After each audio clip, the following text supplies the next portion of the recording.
Are you looking for some craft room cleaning motivation for 2021 so that you can start the new year off right? In this short video, I will be sharing tons of motivation to help you get in your craft room and clean it up. I will also be sharing my top tips on how to tackle those daunting messes. This is definitely not the messiest my craft room has been, but I wanted it nice and clean for a fresh start for 2021. If I am being completely honest, I was not motivated at all to clean up my craft room this day. Even though I really wanted my room clean for 2021, I was dreading cleaning it up. I knew if I just tackled the room, I would feel so accomplished, and I definitely did. I woke up the next day and it was so rewarding to walk into a nice, clean craft room. I'm starting off by tackling all of the smaller messes around my craft room first. This is opposite of how I have done it in the past.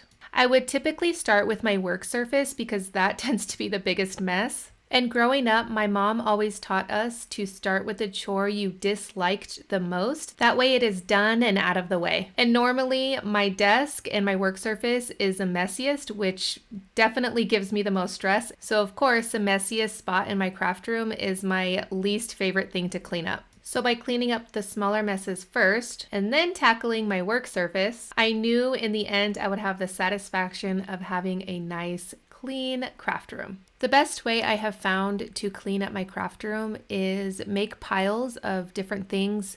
In this case, I'm just making one big pile and then I will tackle it later on as I'm cleaning up the smaller messes around my room. So this is actually where Abby does her homeschooling, and we were looking at these books that my grandfather used to learn Japanese. The funny thing about this is my grandfather is Welsh and my grandmother is actually full Japanese, but I think my grandfather knew more Japanese than my grandmother did. I had taken the books out so that I can photocopy them and maybe use some of the pages in some art journaling. So this is Abby's whiteboard that she uses when we do math, and I'm just wiping it down so that when the kids return to school, everything is nice and fresh for them as well. Abby likes having certain things close to her when we do school, so I'm just propping them up, and now I am just taking some crud cutter and wiping the area down. Moving on to my work area, this definitely again was so stressful. There was layers and layers of different projects that I was working on,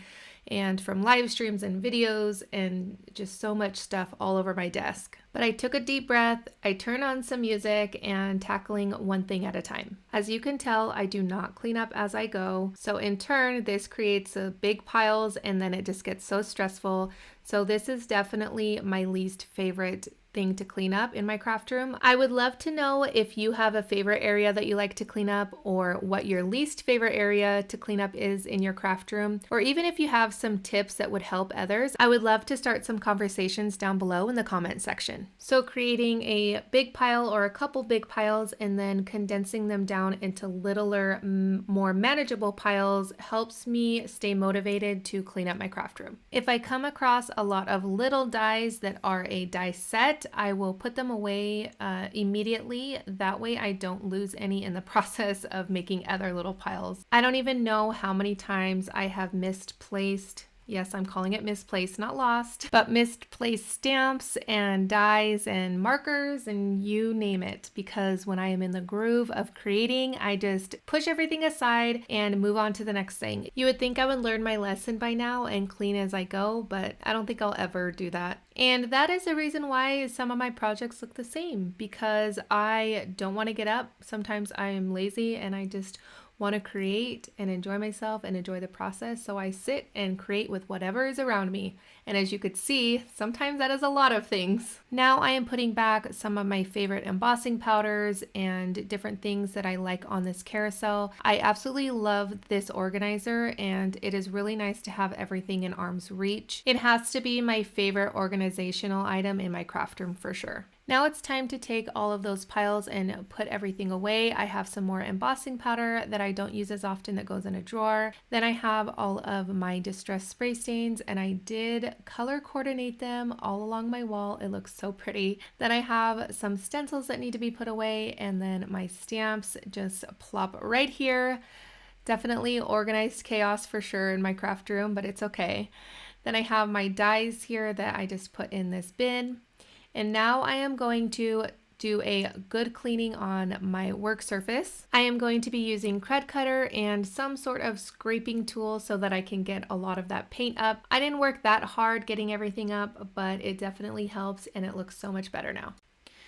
So I told you that my least favorite thing to clean up is my craft area itself, my desk that I work on.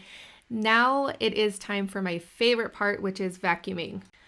I find vacuuming oddly satisfying, especially when you can get those nice lines in your carpet.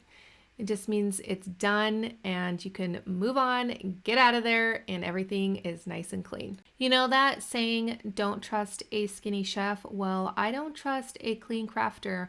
My craft room will never be picture perfect. It's just the way it is, and I think it will always stay that way. If you want even more craft room cleaning motivation, be sure to click the short playlist right here. Don't forget to hit the thumbs up button if you found value in this video, and I want to thank you so much for watching, and I will catch you later. Bye!